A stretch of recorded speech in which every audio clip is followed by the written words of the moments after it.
নমস্কার বন্ধুরা, তন্হির পাকশালাতে সবাইকে স্বাগত। এই সময় বাজারে প্রচুর পরিমাণে সজনে ডাঁটা পাওয়া যায়। এই সজনে ডাঁটা খেতেও যেমন অত্যন্ত সুস্বাদু, খাওয়াও স্বাস্থ্যের পক্ষে ভীষণই উপকার। আর আমরা বাঙালিরাও সজনে ডাঁটা খেতে ভারী পছন্দ করি। তাই এই বাঙালিদের পছন্দের সজনে ডাঁটা দিয়ে পুরোনো দিনের হারিয়ে যাওয়া একটি রান্না বা রেসিপি শেয়ার করছি, ডাঁটা আলু পোস্ত। এটা আমরা বাঙালিরা ভীষণ ভালোবাসি। সেই ডাঁটা আলু পোস্ত বানাবার জন্য এখানে আমি 200 গ্রাম পরিমাণে সজনে ডাঁটা ছাড়িয়ে নিয়েছি, মানে ছুলে নিয়েছি। আর বড় সাইজের একটা আলু ছুলে নিয়ে মোটা মোটা এবং লম্বা লম্বা করে কেটে নিচ্ছি। ডাঁটার যেরকম সাইজ আলুর সাইজও আমি সেরকমভাবেই কেটে নিয়েছি। দেখুন, বেশ মোটা মোটা করে আমি আলুটা টুকরো করে কেটে নিচ্ছি।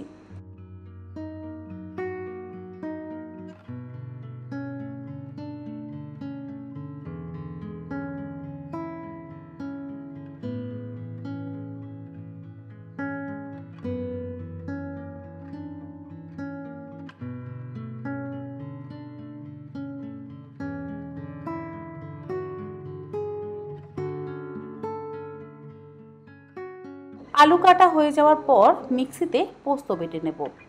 মোটামুটি এখানে আমি 1/4 কাপ পরিমাণে পোস্ত নিয়ে নিলাম। পোস্তর পরিমাণটা আমি একটু বেশি ব্যবহার করছি। আসলে আলু পোস্ত বা ডাঁটা আলু পোস্ত বা যে কোনো পোস্তর রেসিপিতে যদি পোস্তর পরিমাণ কম হয় তাহলে আমার মনে হয় স্বাদটাও যেন একটু কমই হয়। যাই হোক, 1/4 কাপ পোস্তর মধ্যে 3টে কাঁচা লঙ্কা আর হাফ চা চামচ পরিমাণে লবণ দিয়ে প্রথমে আমি ড্রাই গ্রাইন্ড করে নিলাম। এরপরে এরই মধ্যে 1/4 কাপ পরিমাণে জল দিয়ে একদম মসৃণ করে বেটে নিলাম। আপনারা চাইলে শিলেও কিন্তু পোস্ত অবশ্যই বাটতে পারেন। রান্নাটা করবার জন্য কড়াইতে দিয়ে দিলাম 3 টেবিল চামচ পরিমাণে সর্ষের তেল। তেল গরম হয়ে যাওয়ার পর ফোড়ন দিয়ে দিলাম 2টো ফাটিয়ে নেওয়া শুকনো লঙ্কা আর হাফ চা চামচ পরিমাণে 5 ফোড়ন। 5 ফোড়নের বদলে আপনারা চাইলে কালো জিরেরও ব্যবহার করতে পারেন। আমি আজকে 5 ফোড়ন ব্যবহার করলাম। 5 ফোড়ন দিলে গন্ধটা ভারী সুন্দর হয়।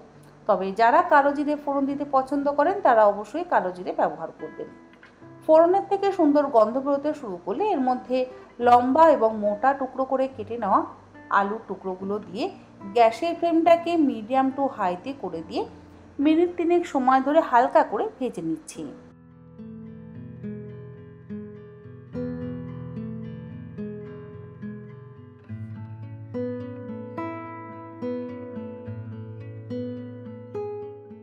আলুর টুকরোগুলো হালকা করে ভাজা হয়ে যাওয়ার পর সজনে ডাঁটাগুলো কড়াইতে দিয়ে গ্যাসের ফ্লেমটাকে হাইতে করে দিয়ে আরও 2 মিনিট ভেজে নেব। সজনে ডাঁটা কিন্তু খুব বেশি সময় ধরে কখনোই ভাজবেন না। যদি বেশি ভাজা হয় তাহলে খেতে সুস্বাদু লাগে না, হালকা করে ভাজতে হয়। তাই আমি খুব অল্প সময়ের জন্যই সজনে ডাঁটা আর আলুগুলোকে ভেজে নেব।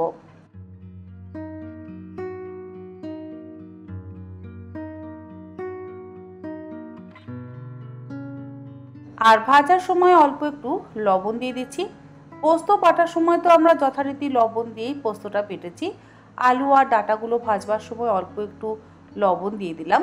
এরপরে এর মধ্যে দিয়ে দিলাম মোটামুটি 1 কাপ পরিমাণে জল।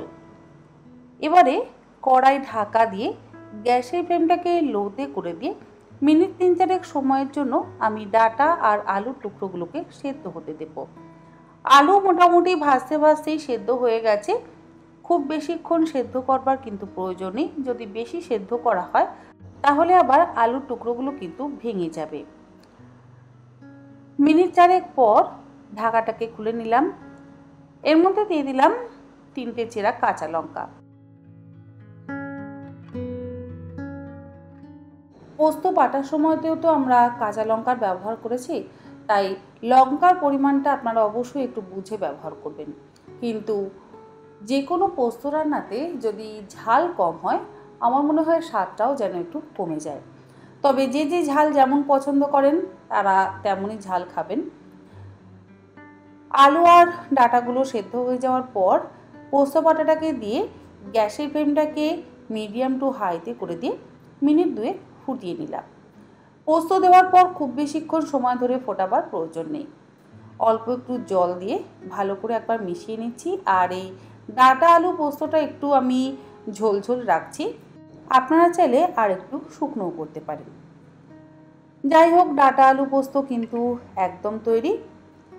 সবশেষে দিয়ে দিচ্ছি 2 টেবিল চামচ পরিমাণে কাঁচা সর্ষের তেল। কোনো রকম হলুদের ব্যবহার করিনি, হলুদ ছাড়াই আমি রান্নাটা করলাম। তবে আপনাদের যদি মনে হয় আপনারা আলু আর ডাঁটা ভাজবার সময় সামান্য একটু হলুদ গুঁড়ো ব্যবহার করতে পারেন। কাঁচা সর্ষের তেল দেওয়ার পর ভালো করে মিশিয়ে নিয়ে গ্যাসের ফ্লেমটাকে বন্ধ করে দিলাম। তৈরি হয়ে গেল পুরনো দিনের হারিয়ে যাওয়া রান্না ডাঁটা আলু পোস্ত। তবে এটা শুকনো শুকনো নয়, একটু ঝোল, যেটা গরম ভাতের সাথে খেতে অপূর্ব লাগে। আশা করি আমার আজকের এই রেসিপি আপনাদের ভালো লাগলে আপনারা এইরকমভাবে একবার অন্তত বানিয়ে দেখতে পারেন। আশা করব আপনাদেরও ভালো লাগবে। আর এটা কোনো নতুন রান্না নয়, অনেকের বাড়িতেই কিন্তু মাঝে মধ্যে এই রান্নাটা হয়ে থাকে। কার কার বাড়িতে এইভাবে রান্না করে অবশ্যই আমাকে কমেন্ট বক্সে কমেন্ট করে জানাতে পারেন। আজ তাহলে এই পর্যন্ত, আবার হাজির হয়ে যাব অন্যদিন অন্য কোনো নতুন ধরনের আর একটি রেসিপি নিয়ে। ভালো থাকবেন, সুস্থ থাকবেন, ধন্যবাদ।